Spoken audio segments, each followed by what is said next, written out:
This is a show where Brad calls Tom. Talking the phone with Brad and Tom.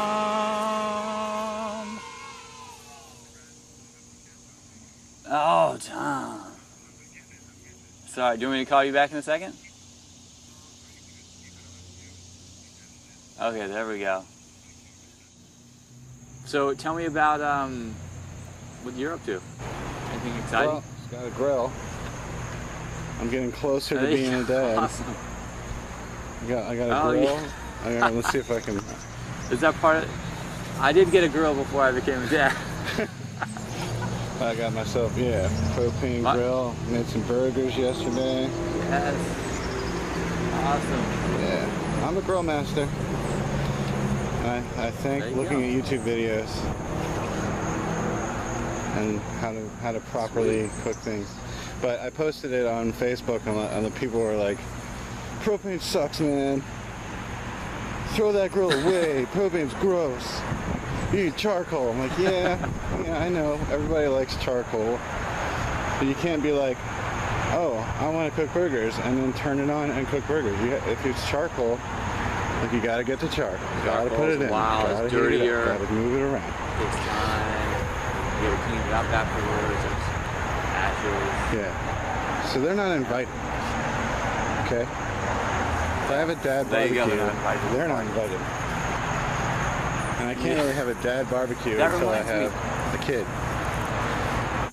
I had this crazy propane grill story. I went to this party at this musician's house in Baltimore, and he had a propane grill, and they had been grilling all day, and it was on when I got there. And everyone's standing outside on the deck, and they'd been grilling like meats and just all day, and so the grease was just everywhere. It was just like it's like those are conditions that are great for grilling meat. When the grill is really oily, but it just got left on. This huge rack of ribs was on there, and everyone was thinking like, oh, that looks so good, but the whole entire grill was just on fire, and we were all kind of like, who's gonna do wait, how's this? Like, the host was nowhere around, and I don't know who would put it on, and then somehow, like, it just, the party went from roaring party to tons of people just staring at this ball of flames for a significant period of time, thinking like, who's gonna, what's gonna, and finally, like, some woman came out and just grabbed she just came out, like, scooped up the rack of ribs, just like turned off the grill and just like saved all of our lives, and then just was like, all right, everybody, let's eat. We just had this amazing set of ribs. But there was a moment where we were all thinking, are we going to die? It's like, I'm not going in there. Yeah. I'm not turning that up. They're dangerous. They are. Yeah. We were like, do I reach in? What? It was just a funny. Those grills that is a fire hazard. Oh yeah, absolutely. They can get out of control. You must be a certified grill master. You cook your meat, turn it up. Yeah. But yeah, that's just gonna happen. Just left it on. Just whatever. Yeah, if you leave it on all day, just throw it on there. Yeah. BYO meat. I'm just BYOM. thinking, when you first called me, I said that I didn't have my camera. I don't have any audio. So. Oh yeah. I don't know if it's gonna be weird. I do, but I didn't turn on the camera, remember? Because I was like, I gotta grab my camera, but we can still talk. So the whole beginning of the video is just gonna be you talking, and we'll have to guess what I was saying, I guess. That'll be. Yeah. Well, can you turn on audio? It's audio now. I got audio now. Yeah. I just meant right at the beginning. Do you want to start over? Well, do you want to start over? Maybe. Because the beginning part. Let's do it. Here we go. I'll call you back in 1 second. All right. There we go. Redo. Should I delete this one? I guess I should. You don't even have to get off the phone. Let's just keep it rolling. Here we go. I'm gonna pretend. Oh, I get it. You'll edit it in post. Yeah. Okay. This is the show where Brad calls Tom. Talking the phone with Brad and Tom. Tom. Hey, Brad. How Hey. are you? It's been a long Good. I time. noticed you called, so I picked up the phone. Oh, good, good. It's a good thing I had my camera on me, Yeah, definitely. and it was rolling, so I could get sound for you for the video. Yeah, for the video. Yeah. So let's transition to what we were talking about earlier. What were we talking about earlier? It's been a whole year since we saw. Oh, yeah, it has been. I'm not good at this, am I? It's all right. So you're grilling out, doing summertime things. You go to Ocean City, play some gigs. You know, it's funny how the first time we ever did this, you were in Ocean City playing a gig with that Irish band. Yeah. Oh, yeah. We played the other weekend. It was pretty awesome because one night it was Friday night. We played Thursday, Friday, Saturday night. Mm-hmm. On Friday night afterwards, I had like an authentic rock band experience. It was like we finished it like we closed the bar. We drank. They let us stay in there. We drank a whole lot. We were all really drunk. We went to we went back to the hotel room, and we blasted Black Sabbath. It was like 2:30 in the morning in a hotel that is completely full, completely booked. And we blasted it, and there's smoking cigarettes, drinking alcohol and beer in the room. It was just like some rock star stuff. It's like really cool. And at like 5 in the morning, the dude, because the lead singer knows the guy that owns the bar and owns the hotel, and he can pretty much do what he wants. So if he's with us, we're fine. But the front desk guy came up at like 5 because there was this couple. There's this guy and this dude that I didn't know. This girl and this guy that I didn't know, and they were up there. I think they smoked and they were drinking a lot, and the girl didn't know how to handle herself, and she started like yelling like, "Who am I? What am I doing? What is this place?" Like really loud, like screaming. At 5:30, and then the guy from the desk comes up and knocks on the door. He's like, "You guys really gotta fucking cut it out, man." Yeah. And then we shut everything down. But it was just really cool. It was really neat to, to really. It was like could have been out of a movie or something. Yeah. There you go. That's a place. That is a place that is fun to go. You got to be careful not to stay too long at that place. Some people live their life in that place. You know what I mean? That can be a fun place for a few minutes. A dark place for a lifetime. Yeah, you gotta experience it at least a little bit. Yeah. You probably experienced some stuff like that more than I have. Yeah, being very indulgent and loud. I think that's most of my career. Not being indulgent and loud. And if it wasn't for her, we would have been fine. Like, we could have probably been to like 7 or 8, but this girl started screaming stuff.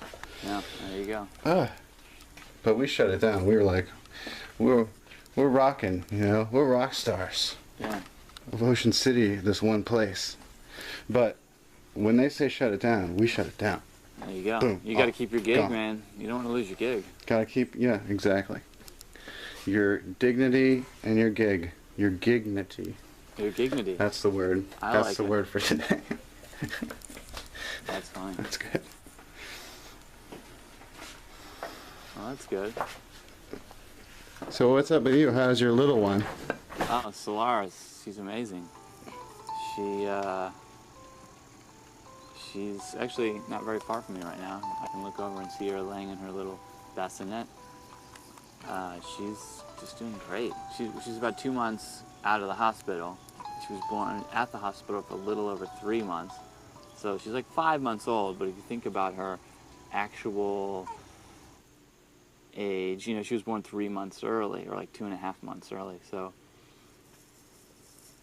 puts that in perspective. She's about 8 pounds now, 8.5 pounds.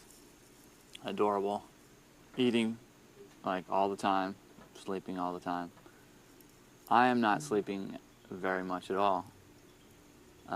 But that's part of... that's normal. That's always been. That is actually my normal modus operatus, or MO. However you say that saying. My Latin isn't very good. But Are you in Baltimore at your place? Actually, no, I'm in Rosalie's parents, the Hunt's backyard. Oh, okay. It's like a beautiful, in Crofton, Maryland, in this beautiful sort of garden. So yeah, luckily we can come down and hang out here and hang with the grandparents, and they help out, and it's fun. It's been like we haven't had like this is the most summer experience I've had over the past couple of months because I've been doing mostly child things, and I had a couple cool gigs. I like went up to Nantucket, Massachusetts, and went on an island and played with my jazz group, and had a couple weddings here and there. Yeah, but like not as many of the summer things, you know. So this is a lot of my summer experience has been hanging out here. Although it's beautiful here, they have a pool, and it's amazing. So that's what I'm doing at the moment. Although I've been up in New York. What's that? I'm gonna definitely take advantage of this day. Oh my gosh, it's amazing right now. I'm like sitting directly in the sunlight. Of course, this is the day we're cleaning our basement. Let's dig through our basement. Maybe you'll find some good things. Like, oh, maybe I can use this. You know. Oh, I found so much cool stuff, and it's. I mean, I look all like the old college stuff, the old methods books we made, and stuff like that. It's so bizarre to think about the past and where it went, and it's like a whole different universe that was. Oh, that's right. It's so weird to think about the past and like going back there in your head. It's so odd. Man, I've been thinking about that a lot recently, and especially since if you have a child, you know, you can't actually go back in time, but with a child, you can like experience things through them. Like certain milestones. Yeah, and those are things maybe that you didn't experience yourself because you weren't as conscious. You know? That's a good point. Yeah. Yeah, but even coming in and out of, there's a funny feeling of traveling when you travel enough. You know, things change when you leave it. You know, when you're in it, you stay in the same spot. Maybe you don't notice the changes as much. You know, some things don't change, but I'm definitely feeling. I'm starting to feel older. That's for sure. I just feel like when I think about it, it's just different lifetimes. It's like different. I don't know. Like sometimes it feels like. Yeah, like it was just a whole different lifetime, and it's hard to find that one point where it changed to the new one. Oh, of course, it's continuous. It's like you know, it is continuous, but there just seems to be like blobs of time, like when I'm pulling this stuff out. It's just like, wow. I wonder what that was like being me. Who was that? Was it different me? I did read an article recently that was sort of discussing about how, you know, in your relationships, if you accept people as they change, as opposed to expecting them to stay the same, maybe that's a strategy for having better relationships. Yeah, because some people will stay the same, maybe in some respects, but you're not going to be the same person that you were when you were 20, or when you were 30, when you are 45 or 60, or, you know. So accepting the people where they are, you know, I have that experience a little bit when I see people I haven't seen in a long time. There's certain people, and I would put you in this category, that are a little timeless, you know, that wherever they are, it just feels like you just pick up right whatever you left off, you know. And maybe there were some things that you know, I've experienced regret, of course, for maybe things I've said or done, but at the same time, with some people, time can heal those things, you know. And then you move on from them, or maybe let them go because they're not as important as like the present, you know. Yeah, it's totally unrealistic to expect. I guess I know it's a lot of people would do it, but it seems pretty impossible to expect someone to be exactly who they were. Especially physically, mentally, you know. They evolve. Even in terms of like marriages or friendships or all those kind of things. Like, people are not going to be the same. People are going to change. You have different interests, you know, and develop different habits depending on their lifestyle or age or. Yeah. You can't expect someone to be the same fun-loving person if they're, for example, dying of cancer. You can still be their friend though, but you know, maybe they're not going to be jumping around being the life of the party. But you can be their friend. You know, you're not going to, you know, judge them. You know, whatever it is, whatever that's an extreme example, but Man, remember when you weren't dying of cancer? It used to be so much better. Just remember the better days. And then all of a sudden you changed, man. Just one You day you're just just like, changed. I What have was it, cancer. man? You know, the choice, you know, what's with you? It's so depressing to be around you now. It's like, who are you even? I don't even know who even you are. You- I- Kind of worried that I feel like I'm getting to a point now in my life where music is starting to slide into hobby zone.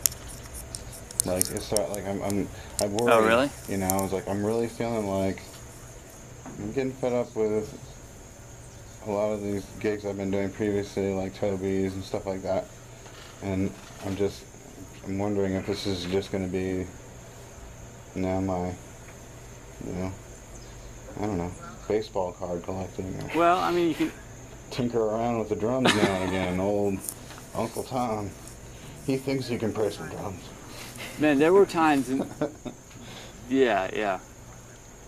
There were times in my life where it was all I was doing, and like once and you've had this period, too, where it was your job and it was your identity to be a musician. For a long time. You know, but what you achieve that goal, so like that it kind of comes in and out. So like you know what that's like. Like one of my good friends, the saxophone player named Nick Myers, told me he's like, man, I love music. I just hate being a musician.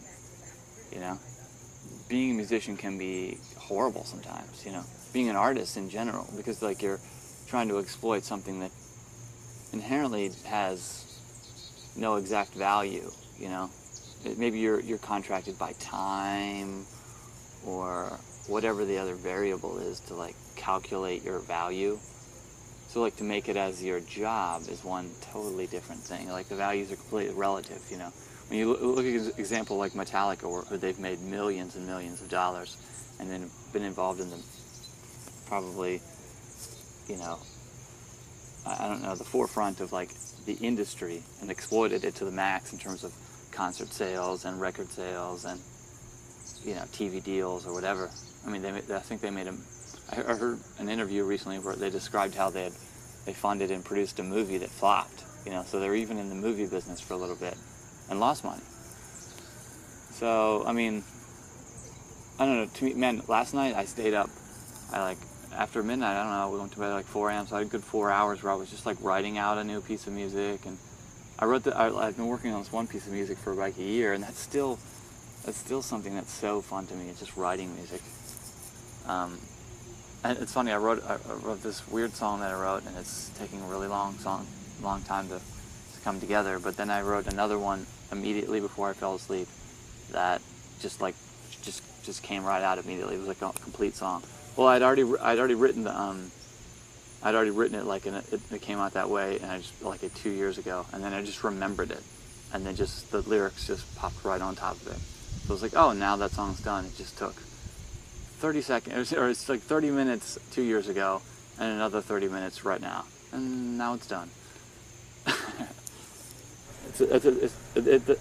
Yeah, the example of something like crossing a gap, like and the inspiration. And just kind of like, I just wonder if sometimes just it's better not to fight things or worry, and just, you know, opportunities come, and maybe it's better for me not to worry about it becoming a hobby and just, you know, let the universe do its thing. Also, depends on what you want to do, man. If you just want to be a drummer, I mean, you can be a drummer.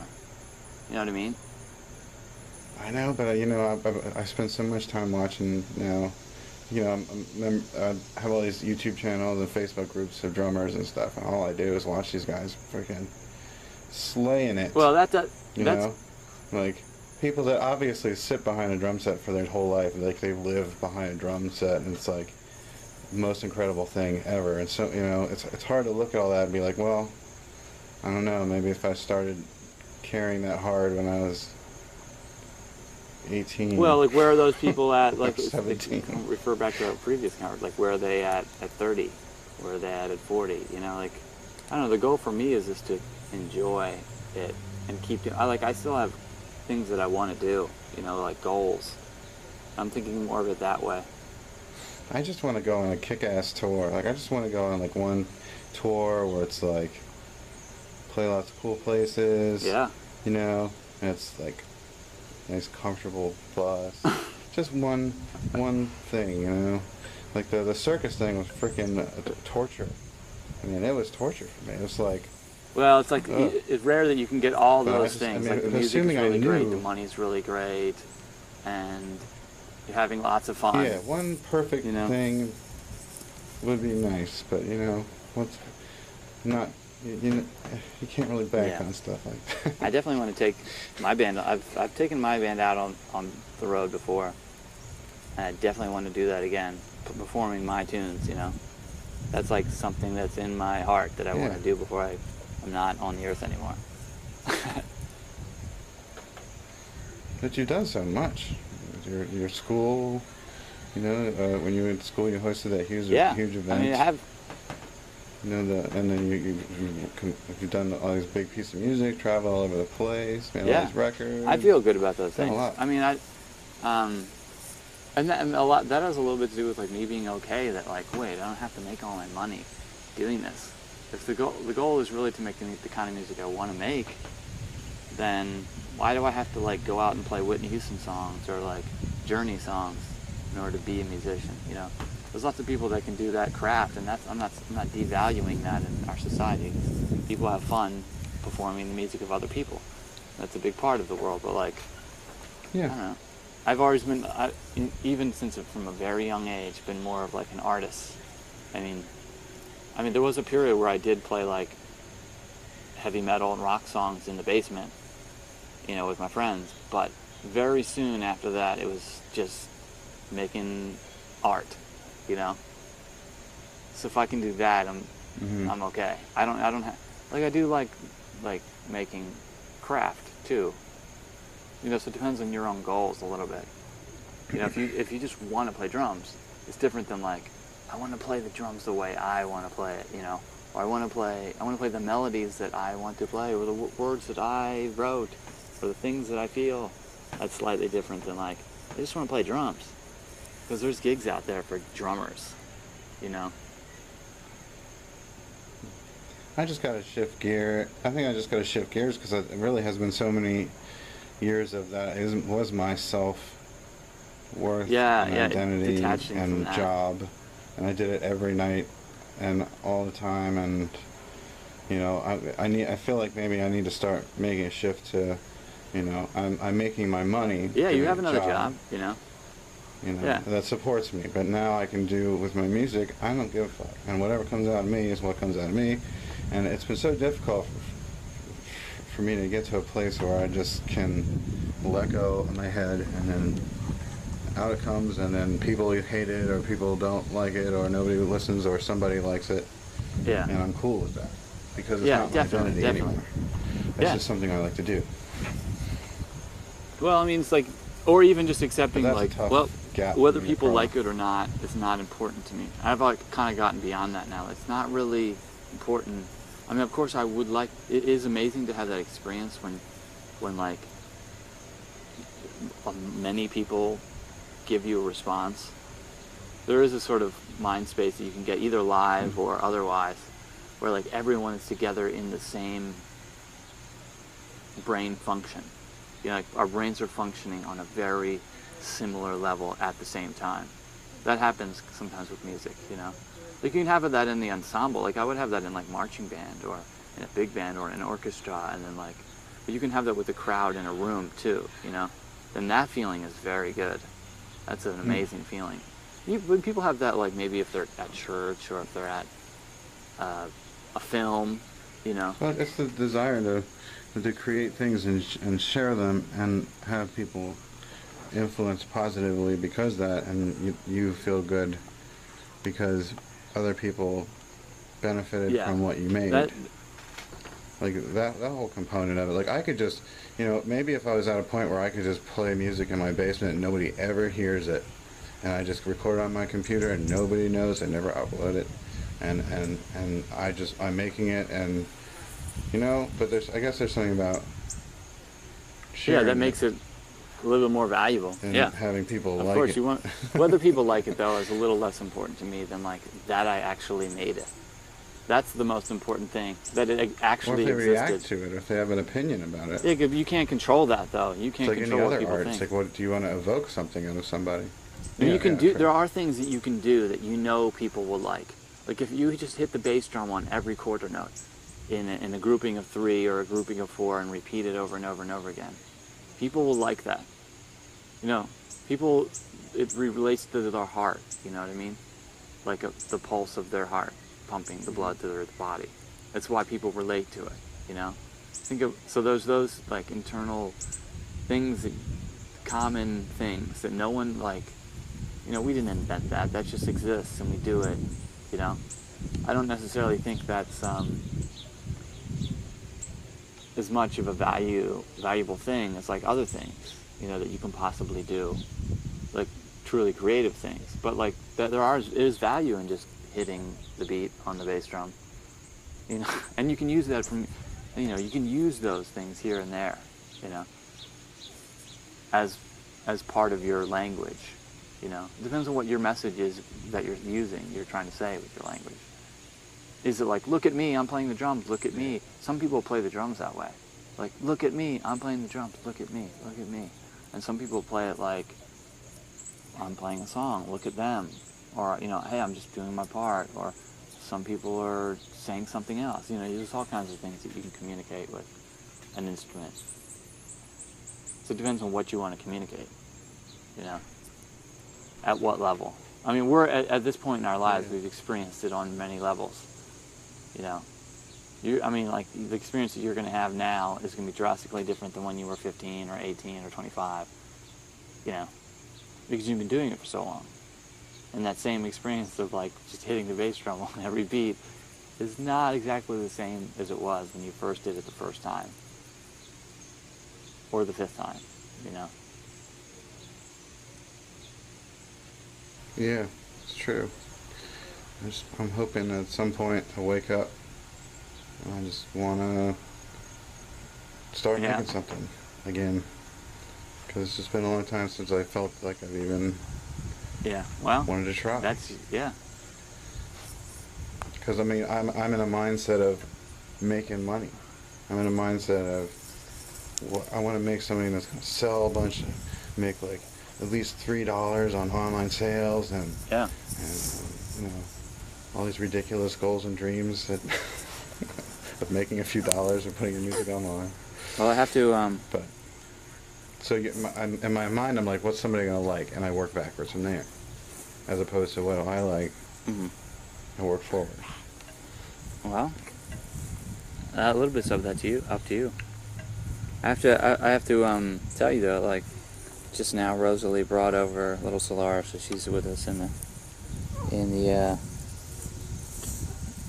the show. She's hanging out. Maybe you'll hear breathing for a second here. This is her first hello to Tom Harold.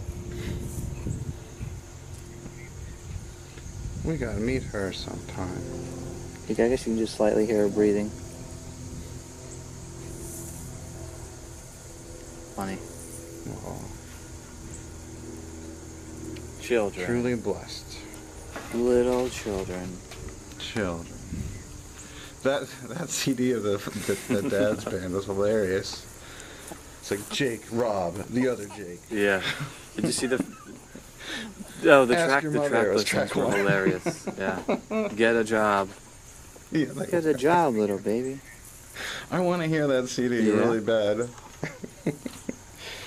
Get off the shed. Yeah, so I have to ask you, man, have you ever thought about having children? Yeah, thought about it. I think... you thought about it? What do you think about it? Do you have any conclusions? I think it could be a good thing. I think I was talking about this with some friends of ours last night, and we were talking about having kids, and I was saying how I think that when I think of having a kid and raising a kid, my emotional space goes to my childhood and my growing up, and how in my head it sucked, a lot of it was bad. And so when I think of having kids, I have this like subconscious feeling that that's the way it's going to be. That, you know, we're going to be fighting all the time.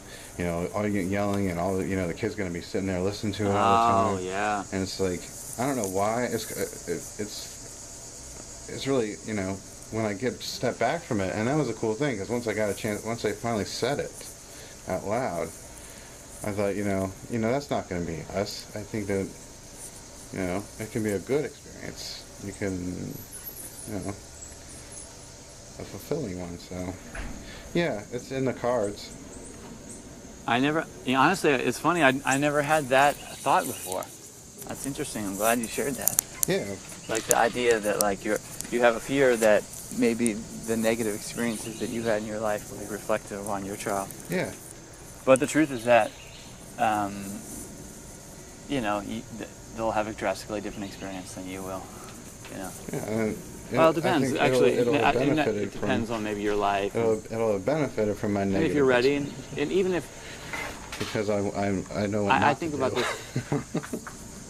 In some instances. Wait, say that again? I said, in some ways, it would probably be better for, a better experience, because I've been through a negative one, and I acknowledge that, and I'm not, accepting a cycle. It seems like a lot of families that go through cycles where, like, the same thing happens, and the same thing happens, and it's, like, similar. Oh, totally.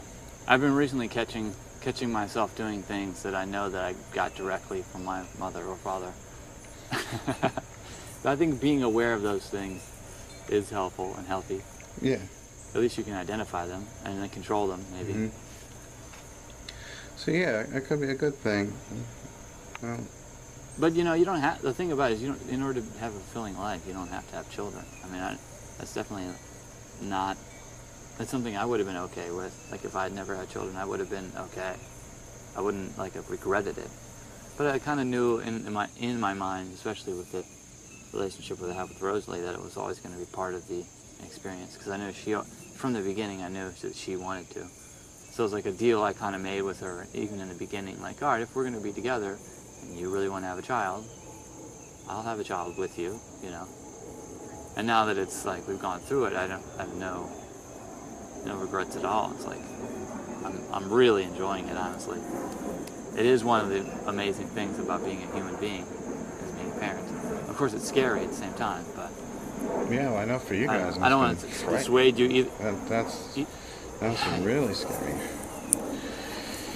But even still, it's still been wonderful, Even though that it has been at times serious and worrisome. Yeah.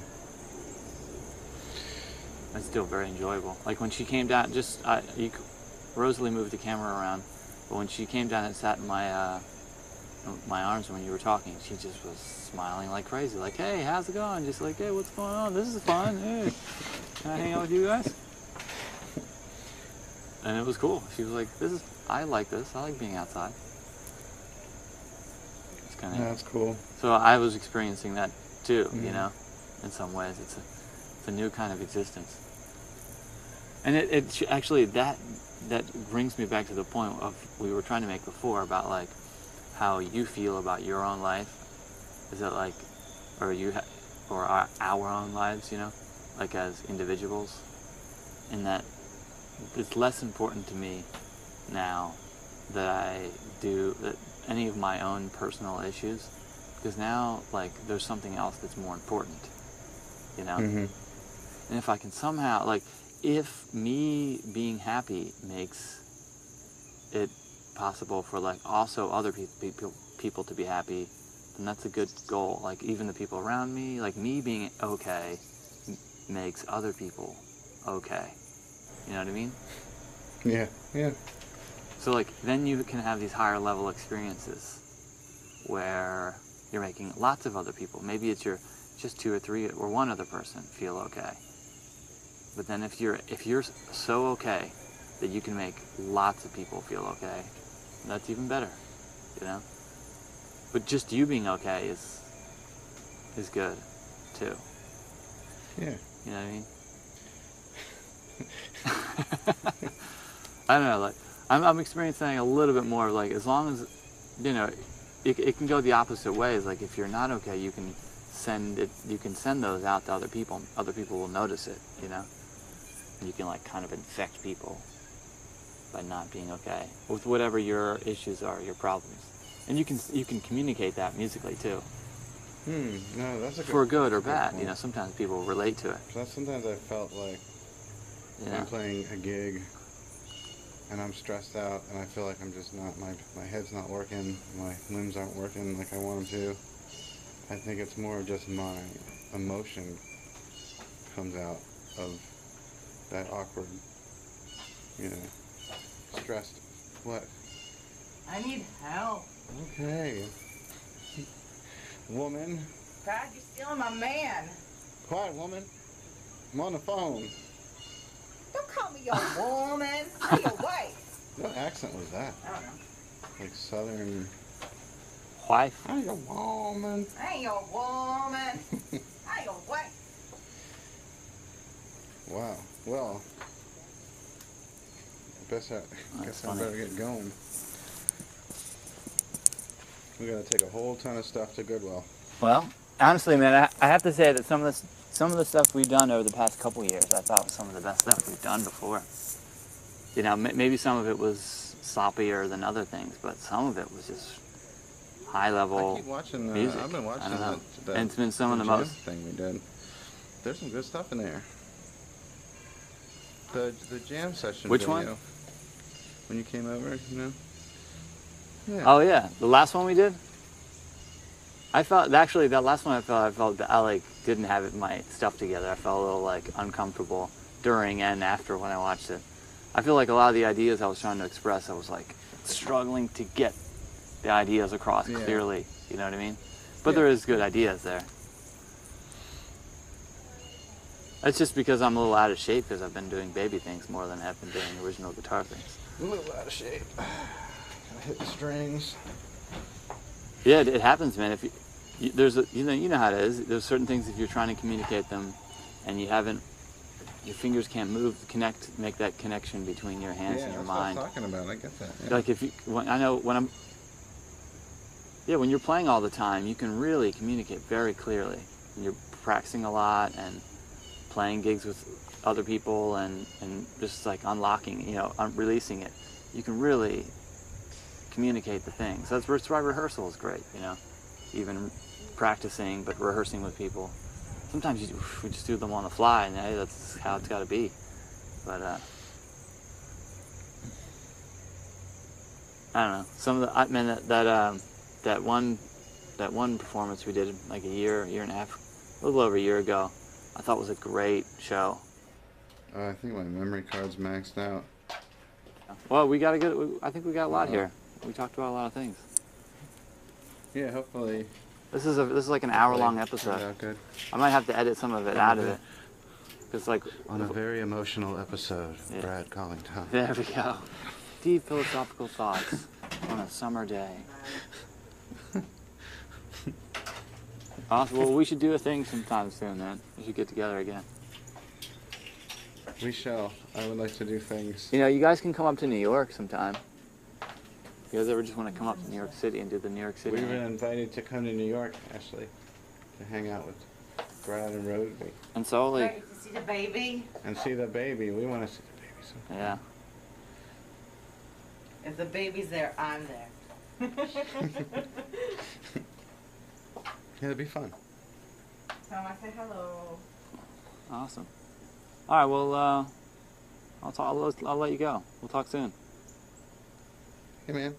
Have a good one. All right. You the same. Bye.